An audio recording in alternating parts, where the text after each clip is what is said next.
Be fruitful in spite of your circumstances. Matthew 7:17 through 20. Even so, every good tree bears good fruit, but a corrupt tree bears evil fruit. A good tree cannot produce evil fruit, nor can a corrupt tree produce good fruit.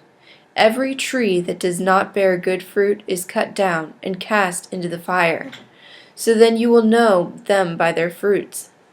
In Israel, it's amazing how many trees are being planted all the time.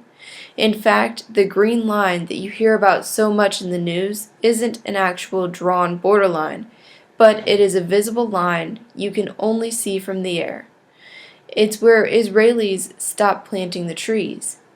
Now suppose I wanted to plant a fig tree. Would I go searching for lemon seeds? Of course not. And even if I planted a fig tree next to a lemon tree, it would still only produce figs, no matter how close it was planted to the lemon tree.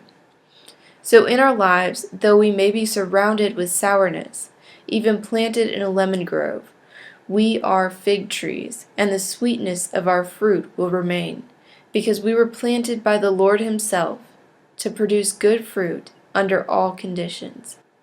There is no question that if we are planted in Him, the good fruit we bear will come forth in both good times and bad times.